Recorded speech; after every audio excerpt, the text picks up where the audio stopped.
Word Balloon is brought to you by the League of Word Balloon listeners, my producers, if you will, because they give me the funds to keep Word Balloon going via Patreon at patreon.com.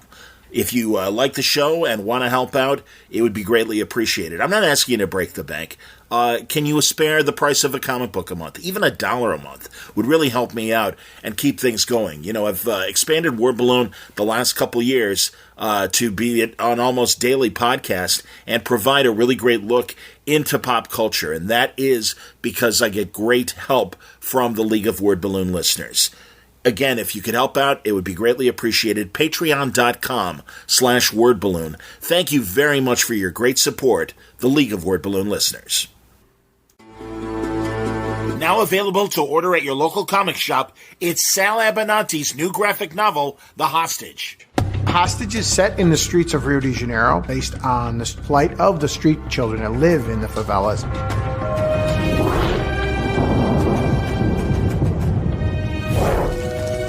In the world of the graphic novel, being murdered daily, and the hostage is the evil spirit that is raised to avenge their death.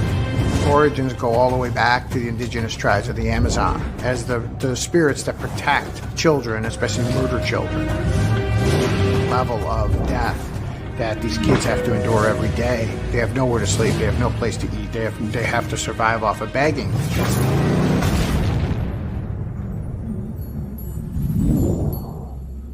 There were nobody in capes that were coming to save these kids.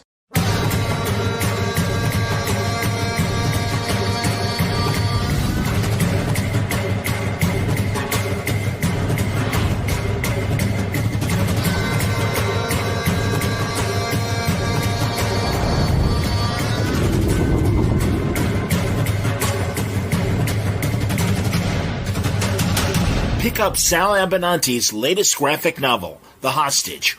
Order now at your local comic shop through Diamond's Previews catalog. Code DEC221534. Okay, so moving on, we're going to have a great conversation with Marv Wolfman. It's been 11 years since my last on-air conversation with Marv. Really happy to say that I got a chance to talk to him briefly last San Diego at a Writers Guild after hours, and real friendly conversation. And I did ask him then, and I said, you know, Marv, I'm sure you don't remember, but you were on 11 years ago. I'd love to have you back, because I've always been a Marv Wolfman fan. I've been kind of honest and said I'm not if there was a difficult interview that I've had in doing my interviews, Marv was kind of on that list. And I just felt like, you know, podcasting might have been so new, and maybe he was expecting a 10-minute interview. It's a lesson that I took to heart, and now prepare potential guests to say, I hope it's okay if we talk for, you know, a half hour, 40 minutes. And usually around that time, if it's a new person, I say, you know, am I taxing you too much? Do you want to wrap up? I only have a few more things to try and get to, you know, at least an hour conversation. Guys like Bendis, screw him, man. 4 hours. If it's less than that, then he owes me an apology. But the cool thing was, Marv said, you know, I don't know if I'm really built for podcasts. And I said, okay, and I respected that. Then this opportunity came up at FANX to do this interview, Spotlight Live, with Marv. And I knew he'd be fine, because he's done, you know, Jesus, hundreds, if not, well, I'm going to say hundreds, because in a 40-year career and only so many conventions a year and stuff like that, probably hundreds of convention panels. So he knows what to expect. And he was, you know, really happy to share. And it's a good time for Marv Wolfman right now. God, Judas Contract, the DC animated movie based on his wonderful Teen Titans story, is coming out in just really a handful of days.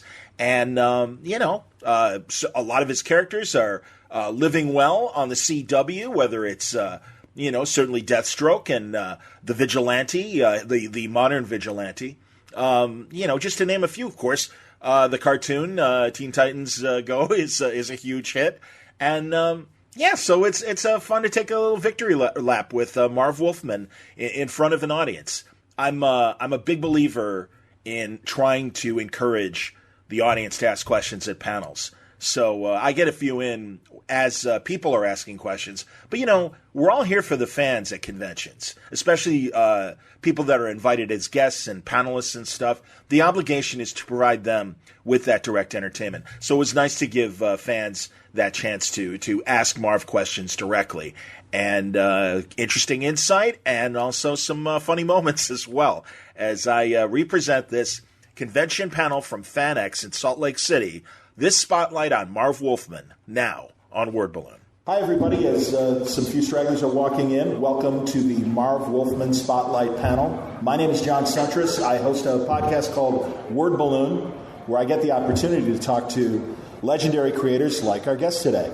I really hope everyone has some questions, because I was just saying this before the mics were turned on. Please, I encourage you, start lining up now if you've got questions, because the man has written so many wonderful things, from the creation of Blade, Tim Drake, Cyborg, Starfire, Raven, updating the Teen Titans and making them the amazing team that they are, not to mention his incredible work at Marvel, on Spider-Man, and one of my favorite runs of the Fantastic Four. Thank you. Absolutely. So it's a great pleasure to have an hour to speak with Marv Wolfman, everybody. Is there an applause sign behind me? No. What's behind you? An applause sign? Yes, I hope. No, well earned. I need one. No. That's right. Marv, am I right? Is Wikipedia correct in that? Wikipedia is never correct about anything. All right. It's all right. That's excellent. The fact that anybody can go in there, they could, rewrite anything. All right. But, so you didn't write that extra. The actual subject cannot correct things. Seriously, I've tried to correct some stuff. So, we'll see if this story is apocryphal or not. Yeah. Are you the one that was responsible for getting writer credits at DC Comics for the first time, way back in the 70s? In sort of a way. There were credits on some of the superhero books, but never on the mystery comics, the horror comics, whatever you want to call them. Can everyone hear me? Yep. Obviously, the people who say they can, but is anyone not hearing? Okay. If they can't hear me, they can't raise their hand. Anyway, this was right before the Comics Code change, and werewolves and monsters and Draculas and things like that could not be used. But each of the mystery stories had a host character, and the host character, just before a story I wrote, written by Jerry Conway, the host character line, said the following story was told to me by a wandering wolfman as a joke, because he knew I wrote the next one, and the Comics Code rejected it because wolfmans were not allowed at that particular point, and so the company said, that's actually his name. And they said, in which case you're going to have to put a credit on it. I have that page at home. It's on my wall, and you can see my name has been pasted onto the artwork. And, of course, once my name was on it, all the writers wanted their name on it, too. So, if my name was Joe Smith, we'd still be working in a total obscurity. Now, you were really involved both editorially and writing a lot of black and white comics, and I know on the Marvel side as well, there's great magazines. Was there a different tone to those from an adult standpoint than what was on the spinner rack? Well, I worked at Warren magazines too, and I was the editor of Creepy, Eerie, and Vampirella, which is why Marvel hired me to handle the black and white magazines at Marvel. They were obviously more intense. You can get away with a lot more stuff that actually helped you write horror material. The DC books were not considered horror comics. They were considered mystery comics. And, of course, they weren't that. They were sort of shock stories with surprise endings, which you can guess by page 2. But the black and whites allowed for a little bit more intensity. And, of course, within a year or two, we were able to have all the monsters, all the classic monsters like Dracula and the werewolf and things like that, Frankenstein and all of that stuff. So it forced the Comics Code to change.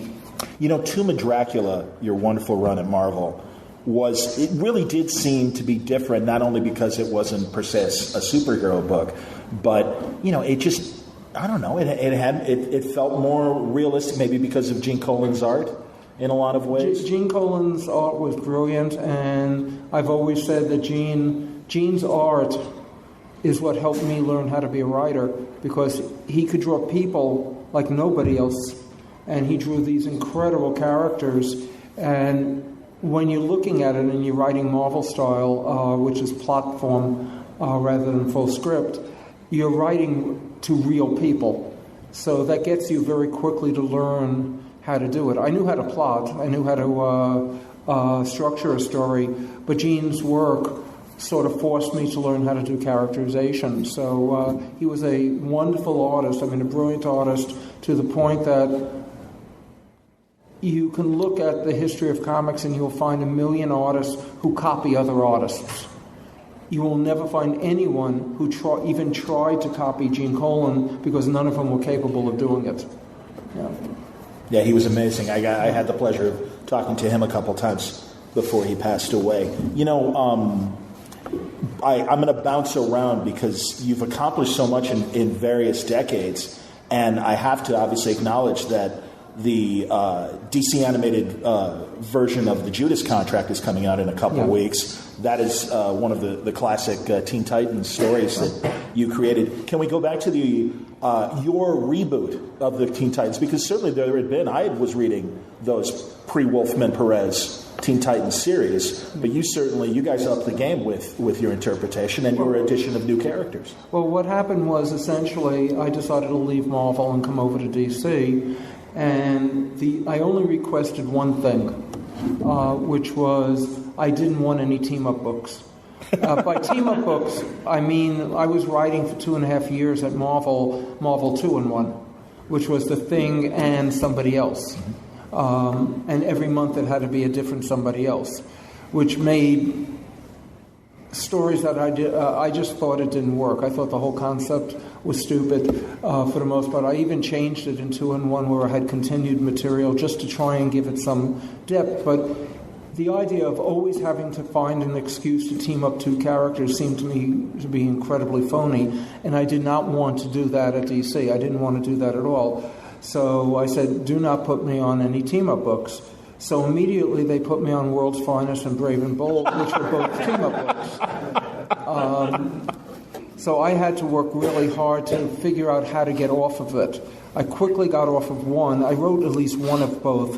I got off of one and got Superman, which is what I really wanted to write.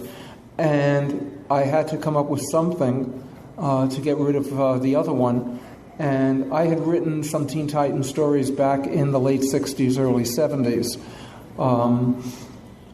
Very early on in the run, I think issue 17 or 18 of the original Teen Titans. Who was your artist on those? Huh? I'm curious who your artist was on those early books. Bill Drought did one. Nick Hardy did another with Neil Adams. Wow. And Gil Kane and I did the original origin of Wonder Girl, to explain who she was. Because as a fan, I could, it drove me crazy. That character did not exist, and yet they didn't know it. I'll get to that later. At any rate, I wrote a bunch of Teen Titans, and they had canceled the last version of the Teen Titans about a year before. So I said, why don't I just recreate the Teen Titans and do that? And came up with the characters, pitched it to the DC people. They didn't quite understand why we wanted to, because the last version of Teen Titans failed pretty miserably, and we just said we'd do it better. Ran into George, who I had done an FF annual with at Marvel, asked him if he'd be interested. George said fine, but he really wants to do the Justice League. And we arranged for him to do a fill-in or something because, there was a regular artist. So we decided also at that point DC sales were pretty bad, and every new book died by issue 6. Wow. And go back, you'll see it. Every single book died by issue 6. So we figured we would get 6 issues of Teen Titans, and then George would do Justice League, and I'd do something else. And so because of that, we would do exactly what we always wanted to do. We wanted to do a book a certain way. It was going to die anyway, so let's finally do something the way we really wanted. And we created the Titans to be the book that we wanted to see.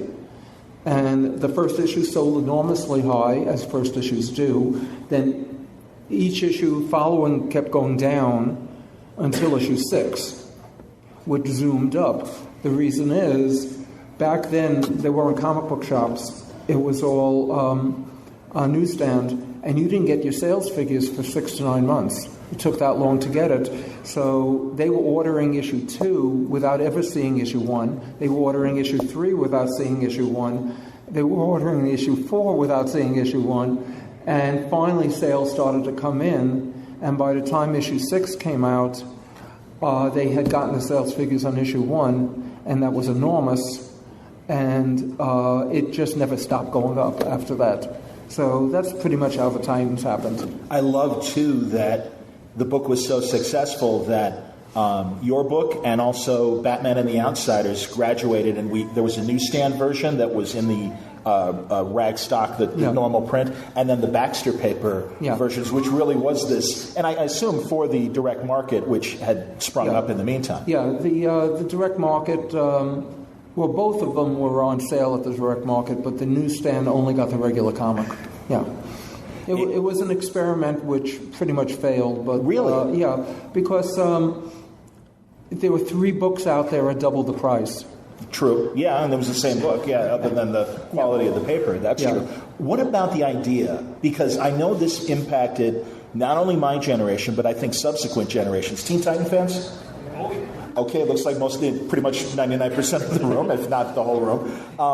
What I think delighted all of us was we got to see these teen sidekicks finally become heroes on their own, and we literally grew up with them. I know I certainly felt that way. I'm sure you guys did as well. So, tell me about that notion of allowing them to finally get older, which is pretty odd in comics. As a fan, I sort of like the Teen Titans, but I had a real, the stories would go up and down. And the older I got, the less I liked them. They also introduced an adult supervisor. And I'm going, these guys, I wasn't that much older at that particular point. These guys are 16, 17, 18, and 19.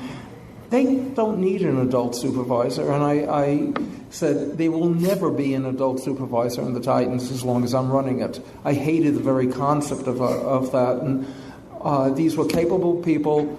They could do what they had to do on their own, and I did not want them having to deal with adults to explain themselves. That keeps them as the kid partners, and I wasn't interested in that at all, and George wasn't interested in that at all. We didn't draw them to look like little kids. George drew them to look like pre-adults, 18, 19 years old. Yeah, college year. Yeah, pure college.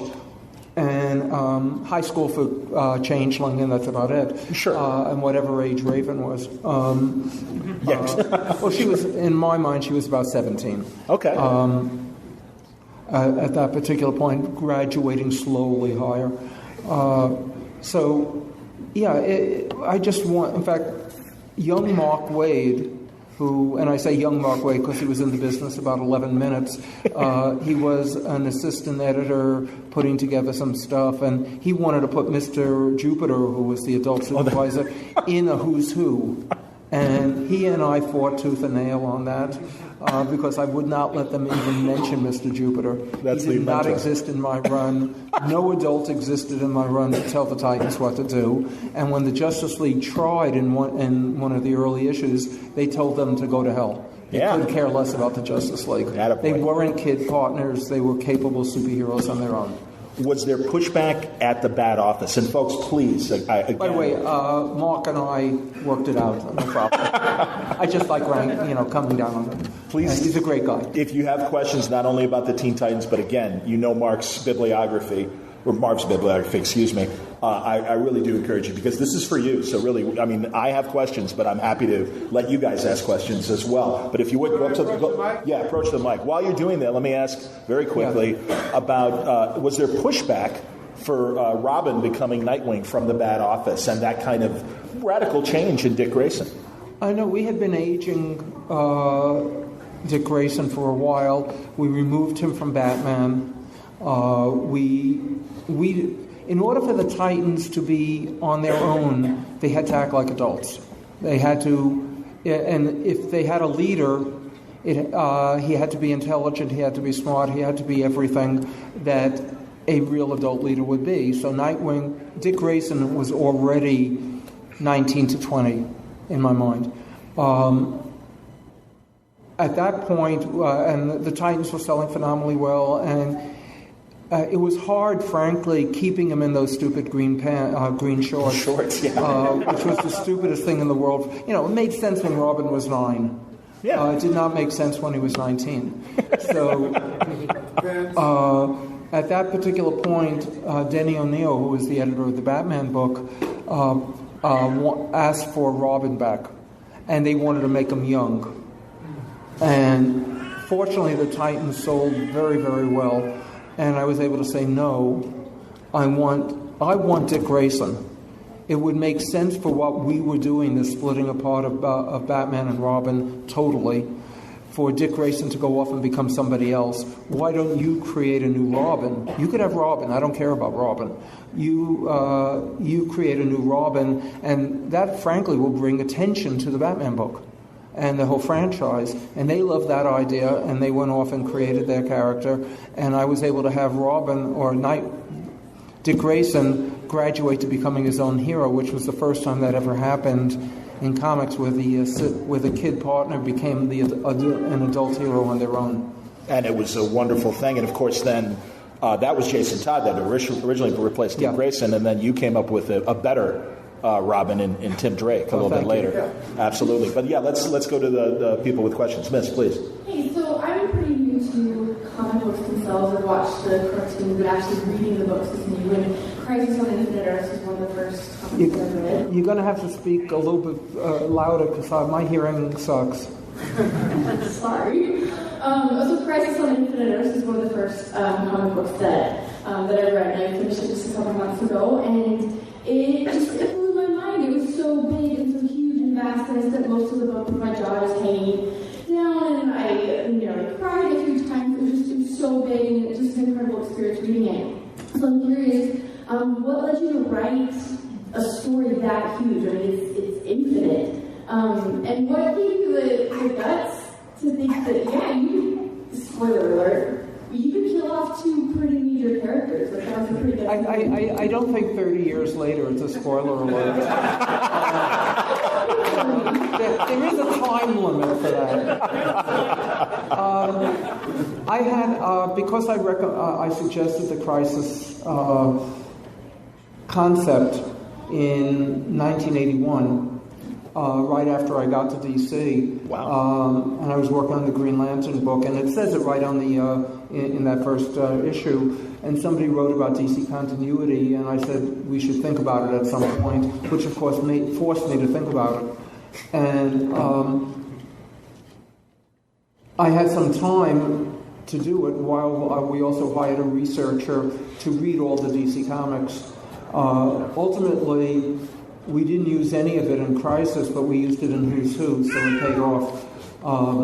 We had him read and annotate every single issue of every single DC comic ever.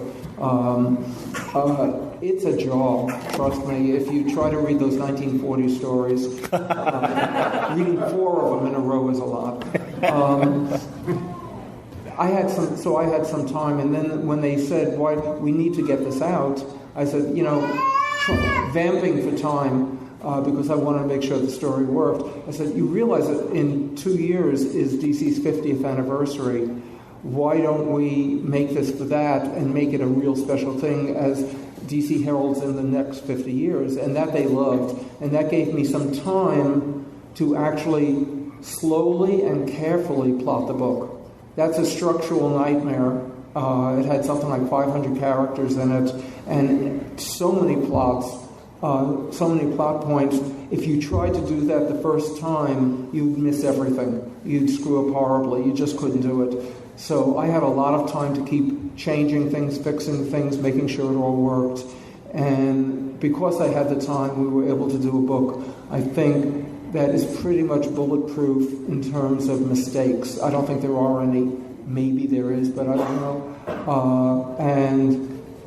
I'm very proud of it. I think it's still one of the strongest ones that have ever been done because I had the time to do it in. As far as killing off the two spoiler alert characters, if you don't know too bad, I'm going to say it, Supergirl and Flash. Supergirl was my suggestion. That was in my original notes. And amazingly, DC said yes. I honestly thought because the Supergirl movie had not yet come out that they would never let me do that. But my feeling, frankly, was, and if you like the Supergirl of that time period, I'm sorry, but nobody bought that book. Nobody bought Supergirl back then. All the goodwill of Supergirl was by people remembering how she was when they were 9, when she first came and she was sort of cute. But by 1985, nobody cared. I figured we'd create another Supergirl down the line, but we needed to make Superman the sole surviving hero from Krypton, the sole surviving person from Krypton, because we had to tell the readers, we had to show primarily the Marvel readers that DC was willing to make big changes. As far as Flash, that was one that the company asked me to get rid of. And so I did that it took me 6 issues. I kept trying to fight it. We kept throwing them in as a little ghost, anything to delay it. But finally, they said, no, it has to be. So I scheduled it for the issue right after Supergirl, figuring nobody would think we do 1-2 punch. And I think that really helped the Crisis series, quite frankly, because it told all the readers out there that DC was willing to try things that they had never tried before.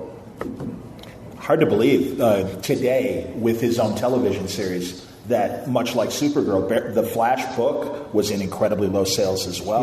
Yeah. They did that trial of the Flash story, and no one was reading it. I mean, it was selling pitifully. I think it went on for like 37 years. That story? Yeah. Sean. 3 gentlemen in my life have had a profound effect on me. Ray Harryhausen, of course, Jay Ackerman, and yourself. I grew up as a kid of the 70s. So I have 2 questions. Hopefully one is simple, one is maybe a Pandora's box.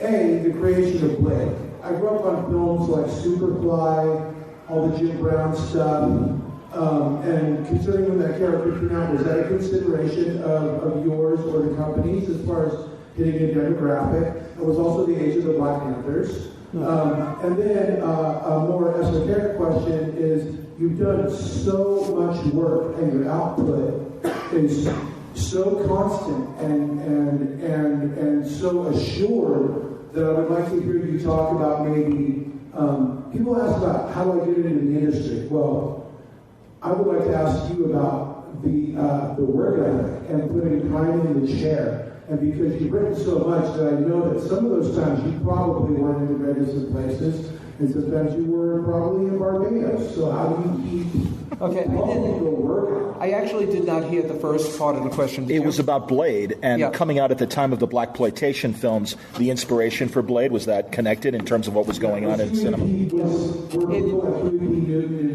It's hard to hear, but I got the question. I'm sorry, it's my hearing, so it reverbs badly.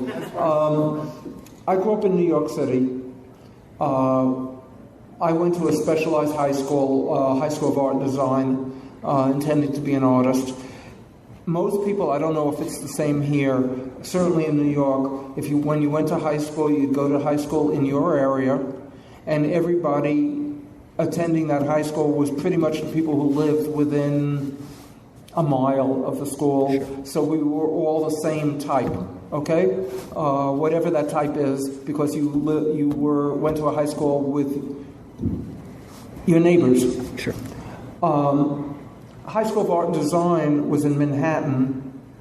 You took a test to get in, and all you had to have was a great art portfolio as well as your educational stuff, but primarily a great art portfolio, which meant anybody in New York City could try to get in. So the school, the high school, was filled with every ethnic type. Everybody, all they had in common was some sort of art talent. And what that did was expose you to everybody. And when you're exposed to everybody, you realize everybody's the same. And you realize that there shouldn't be a problem having a black character. My partner and I at the time, writing partner and I at the time, tried to submit a black character to the Teen Titans. And part of it actually got drawn, but then was never used because there was well, I'm not even sure why, but because I've heard so many stories. At any rate, we really wanted that character to go through, and I swore to myself that the next character I created would be black and would get through, because I felt, why isn't there? I mean, Marvel already had the Black Panther, and Gabe in Sergeant Fury. Why shouldn't other companies and why shouldn't other books have it?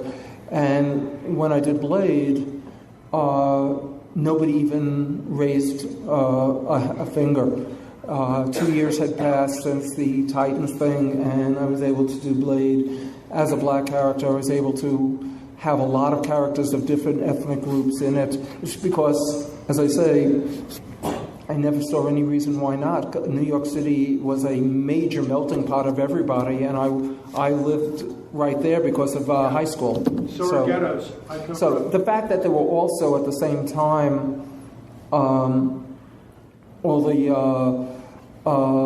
black exploitation films, or whatever you want to call them, I don't think that they actually were, but certainly probably gave people the idea that, well, those movies are doing well, maybe a comic would do well as well. But I also think it's the fact that everybody was about the same age at that point, all of us, and we all went, yeah, we're going to do this.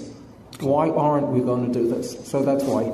That's excellent. And then real quick, your work ethic, is there can you explain in terms of when, for other people it might be tough to write, how you plow through? And I consider myself a structural writer. So if you like my stuff, if you liked all of that stuff, it's because I work out the structure endlessly until I'm happy with it, so that each scene flows correctly into the next or whatever. And that helped me even at times when my writing wasn't very strong, when I was going through writer's blocks or whatever. The structure was there. The writing may not have been inspired, but the structure was always there. Cool. Please. This is kind of a follow-up to that. From your comics, from the idea of Blade at the beginning to Wesley Snipes' interpretation, what were the surprising aspects for you that you didn't think of that he actually accomplished from what? The changes in Blade, from your interpretation to Wesley Snipes, were there things that others contributed to Blade that surprised you, or you were happy about? I make it a practice, and I've always said this since the days of Dracula, that I never read any characters that I created after I leave it. Man, so you haven't read Spider-Man since he left Spider-Man? I didn't create Spider-Man. Oh, excuse me. All right, that's true. So my reasoning for that is I never asked the previous people what I should do. I never asked the previous people if they liked what I did. As much as I respected them, I didn't care I didn't care to hear their answers. It's my belief that I should do what I believe in. And if I'm doing a copy of somebody else, it's not going to be as good as if I do what I truly believe in. Therefore, I will not let the next person in a book that I don't own and can't really control anyway once I'm off it, come to me or or look at and say, they got it wrong.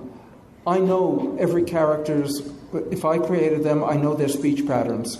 I know how they're going to react. I know how they're going to think. I know how all this stuff is going to work. Whether you like the stories or not, I know those characters inside and out.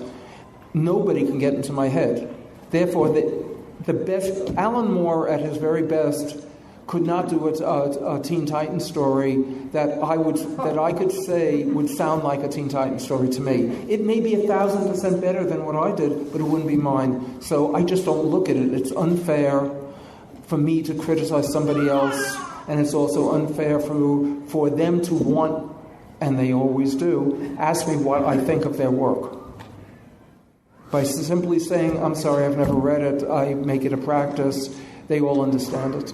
Interesting. I want to, if people haven't read the novelization that Marv wrote of Crisis on Infinite Earths, I encourage you to, because I think it gave you an opportunity to get inside of a lot of characters' heads in a way that the comic couldn't. The novelization was really fun to write because I decided I wasn't going to novelize Crisis. I told the story of Barry Allen. It's all narrated by Barry. And when you think about him in the Crisis, he's pretty much a captive the entire time, so you don't get any real story about him. But I'm telling his story from the beginning to end. All the scenes are there, but it's told from a completely different viewpoint. How did you handle, I know last summer you did the Suicide Squad novel, and as I understand it, there's a lot more insight to what was going on in the Joker's mind in the story than on the film. Yeah, there were more Joker scenes. Not all of them made it into the book because I finished the book in January of that year, and in May they called me to make some revisions because of changes in the screenplay. Sometimes the original material stayed even though it wasn't in the movie anymore, and sometimes it didn't. Now, before this gets misconstrued or something, every single movie made goes through reshoots. Every movie. And what happens is you have a finished film, you air it, and then only when it's all completed can you tell if it all works. And that's when they start making changes. And all of them did.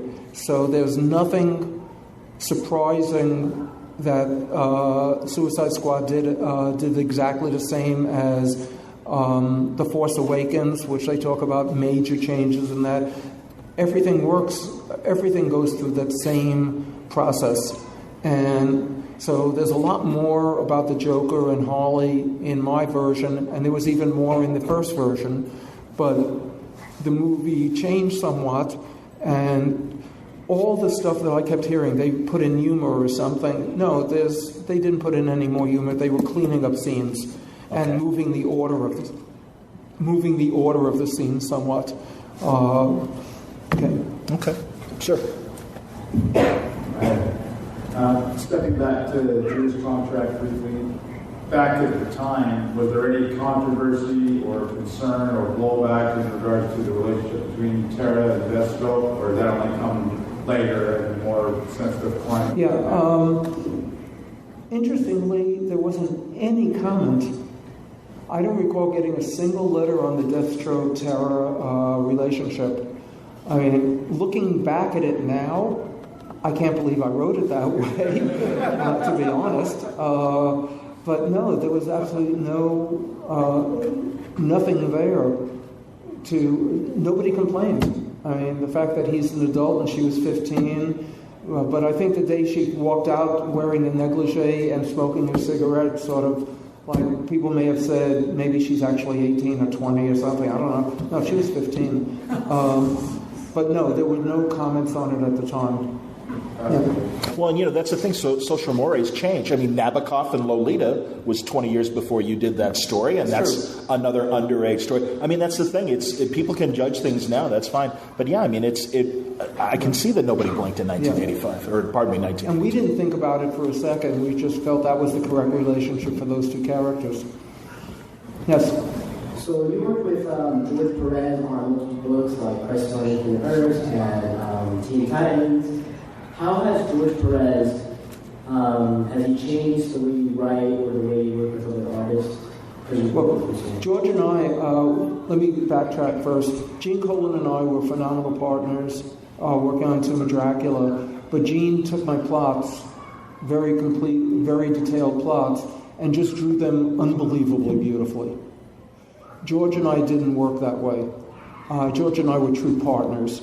The first couple of issues, first maybe 7 issues of Titans, I presented a full plot to him the same way I did to everybody else, because we had only worked a couple of times at most at Marvel. But right from the beginning, because I knew his work from Marvel, I was his editor, on top of a writing partner in some things. I knew he knew storytelling, I knew he knew character, I knew he knew plot. So he was always free to make changes in what I did. Just let me know what they are, and why he did it so that I could adjust my copy to it. Within a very short time, we were co-plotting the material. I'd come in, he lived in the same place 5 blocks away from me. We'd get together at a diner, and I would have the idea for the story, and maybe a couple of big scenes in it. But then together we would co-plot it and make sure it worked both visually and story-wise. So the book could not. When George left 5 years later, by the way, the longest run he had ever been on any single title, and we're still good friends. We see each other at a lot of conventions, which is great. Nobody, as I said before, nobody could get into my head to hear how characters speak. They have to do it their way. Nobody could truly get into the combined me and George on who Cyborg was or who Raven was or anything, because we knew those characters intimately, and those characters reflected both of us. So George's work was more than just being an artist on the book. He was definitely the co-plotter of the book and was credited as such and paid as such. Very cool. Sir? So the evolution of the name Nightwing, and how did that come about? I know that it was in Superman comics and stuff like that. How did you get there, and were there any other names from that? Okay, I fought Nightwing like you could not believe because of Nightwing and Flamebird, the Superman characters. The problem was we knew what we were doing, and for about 3, 4, 5 months, while we were plotting the story that would lead up to it, could not come up with a good name. Could not even come close. And the colorist on the book, Tony Tolan, the colorist's husband on the book, it was Adrian Tolan who was the colorist, kept saying, why don't you just do Nightwing? And I said, because Superman has 2 characters, has a Nightwing character. The day it had to go to the letterer and had to be done, I just had no other idea, and I went, oh damn, okay, Nightwing fits. We're turning him into not quite Batman, not quite Superman character and all of that, and we just went with it because it was the best name and no one could come up with a better one. So we went with it, and fortunately it seems to have stuck. In hindsight, did anything ever come to you later and said, if only we had said this? No, it was okay. It was frankly the absolute perfect name, sure. But I was fighting it only because of the other character. Oh, yeah. Not because it was a bad name, but because I just didn't want to take a Superman character. But I solved that in the writing by having him say the night part came from Batman, the Nightwing part came from Superman. He allowed the concept that Superman knew Nightwing. So that's awesome. If you can't make it work on your own, you have to fudge an explanation, and that worked. That worked. Sir. Yes. Do you have any brief words of advice for aspiring comic writers? Yeah, come to my panel tomorrow. I'm doing a writing panel. Do not think of yourself as a comic book writer. Think of yourself as a writer who's going to do comic books, because if you think of yourself as a comic book writer, you're going to repeat everything that other comic book people have done, and your stuff will not be original. If you think of yourself as a writer who you may be doing exclusively comics, I don't know, though nobody should, by the way. Nobody should do exclusively any one thing. Because every time you do something different, it just gives you more knowledge of other forms. Okay, I write video games, I write animation, I write books, I write comics, stuff like that. Each one helps me with the other. So the thing is, work to become a unique writer in your voice to tell a story that you care about. Yes? I'm a huge Raven fan. I was wondering where your inspiration. I can't hear you. I'm a huge Raven fan. I was wondering where your inspiration for Raven came from. The inspiration for Raven, which, by the way, if you don't know, Marv just wrapped up a new miniseries with Raven. Miniseries, yeah. Okay, first, I wanted the exact opposite of every character. She was a pacifist.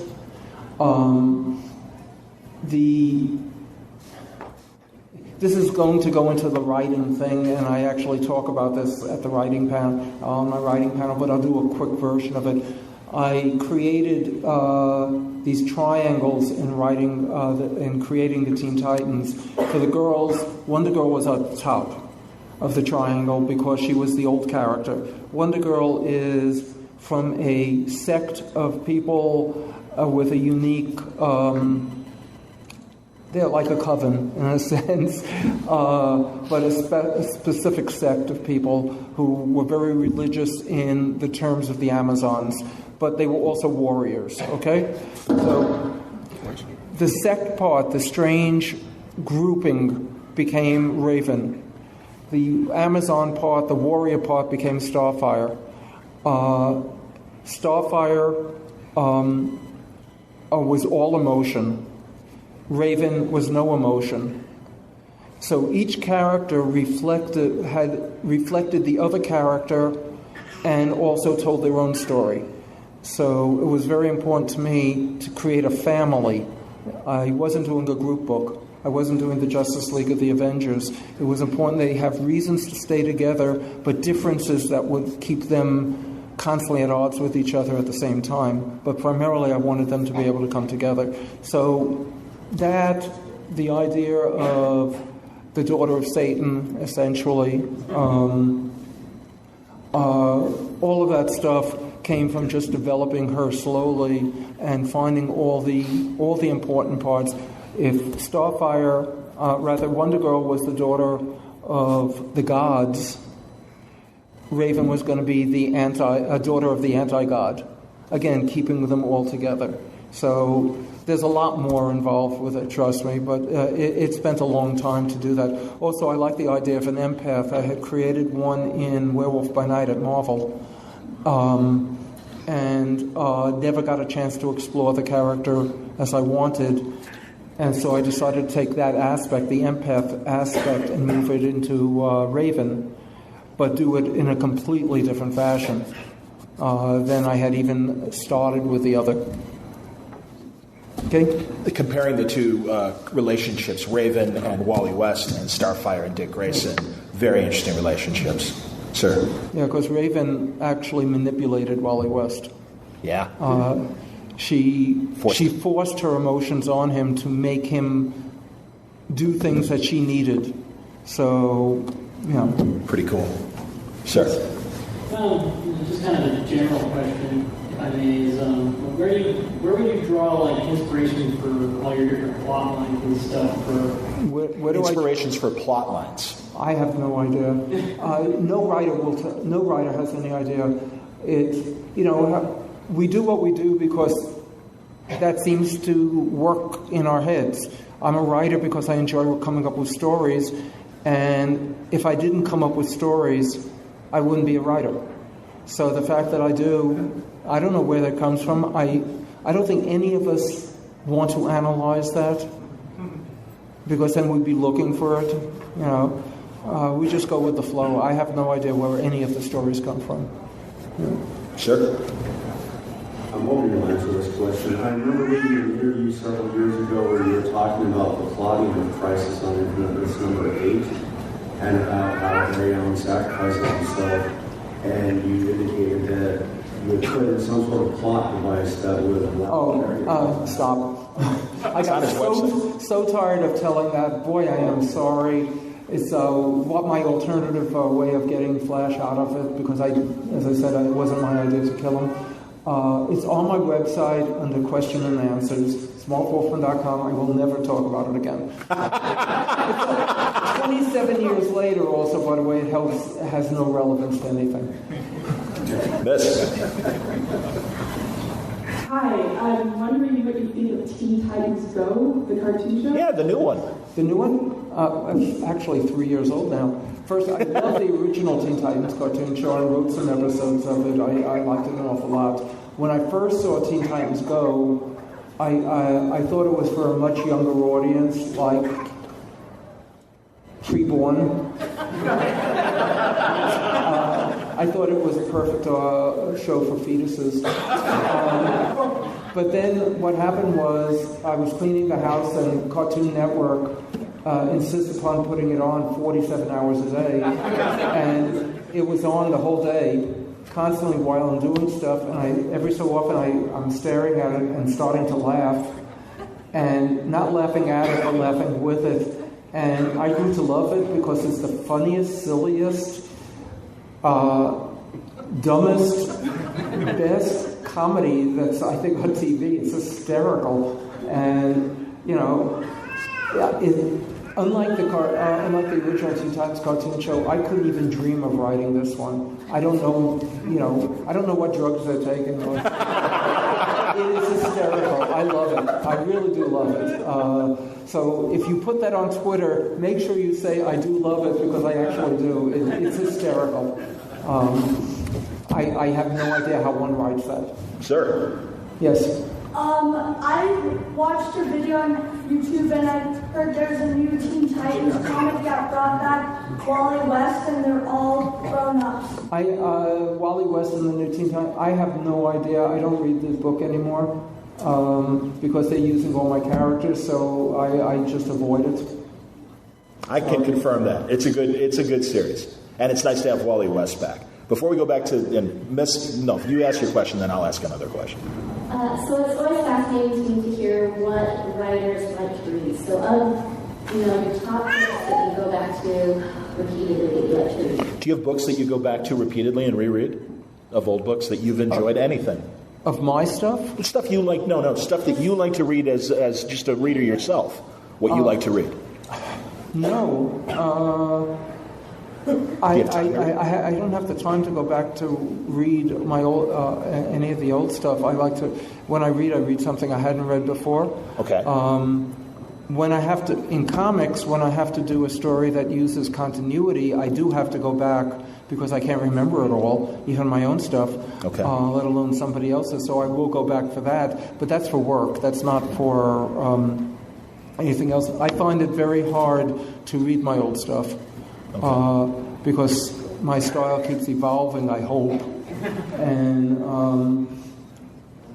I look back at it and just think, too much dialogue. I want to ask real fast because your characterization of Lex Luthor changed the character dramatically in the 80s. Thank you. Absolutely, man. And it was always interesting to read that when Byrne came up with Man of Steel, they always made sure that there was a special credit for your interpretation, what you brought as Luthor. I can't help but ask, in the current environment, he had a different role back in the 80s, but there was an obvious resemblance to our current president. Again, as a industrialist, in fact, they even took the Art of the Deal cover and made a different comic with what started with your thoughts of Luthor, the mad scientist, than Luthor the industrialist. What's the question, though? Well, I just wondered, was Trump on your mind when you were coming up with this new interpretation of Luthor, or no? No, I like Luthor.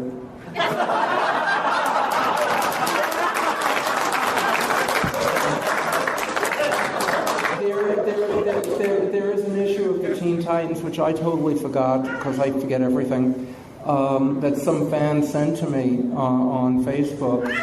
A panel from 1980-something where Gar Logan, Changeling, Beast Boy, whatever you feel like calling him, goes into his dad, who's the sixth richest man in the world, and his father is angry. And Gar's comment is something to the effect of, "What's bothering you? You want me to tromp on Donald Trump or something?" This was in the early 80s. Trump was very well known in New York. Yeah. And he was on every television show in New York. Yeah. And I think the feelings that I have on him now are pretty much the same as I had in the 80s, and wish Gar had trampled him. Sorry if anyone doesn't believe it. I do. A bully, if you have any idea. But I want to go back to what this young man asked you, where you took your plot lines from. I'm a writer, I'm a musician, though, by and large, and I believe in something called the cosmic radio. So instead of like, where do you come up with your plot lines, have you ever woken up with like, it's already done? Like when the id and the subconscious does all the work for you, because you're such a structuralist and so good with that you ever just went and something's fully formed, like, you know, you got to dinner and boom. Yeah, I am a firm believer that your brain is working when you're not aware of it. And I say that because in my writing life, twice within seconds,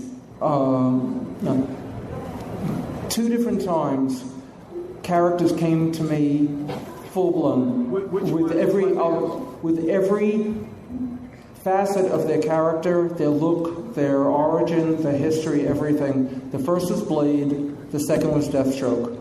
And I knew everything about both of those characters in 1 second without ever intending to create them, without thinking about them or anything else.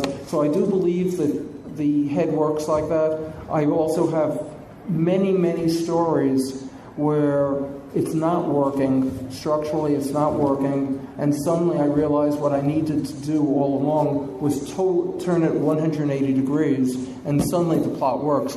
I had all the elements, they were in the wrong order, and once you turn them around, everything could work correctly. So yeah, I do believe that you are thinking about things, and you just don't know it. I want to get these last 2 in real fast, so quick questions, hopefully? Yeah. Make them as quick as you can, and he'll be as quick with his answers, please. Okay. I know as a writer, you probably don't have, like, a favorite character, but was there any character you found particularly interesting to write for? Interesting to write for? So many of them. I really found Dracula interesting. I found Spider-Man phenomenal. Superman I love because everyone says they can't write it, and I love writing the character.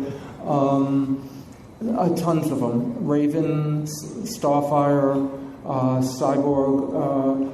I've done so many, just a lot of them. That's a good list. Sir, last question, real fast. What did you do when you got writer's block? What did you do when you got writer's block? When you're at a certain level, you have professionalism. You know how to compose a story is so that the story's all there. It's just that it's not inspired. The dialogue doesn't sparkle. Maybe the plot is mundane. I still wrote through it. It's just that it wasn't very special. So my belief is always you do not let yourself be defeated. You just keep pushing at it, and eventually you'll push through.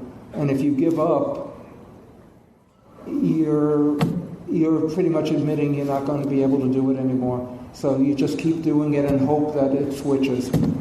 Otherwise, there are bread lines out there. What time is your writer's panel tomorrow?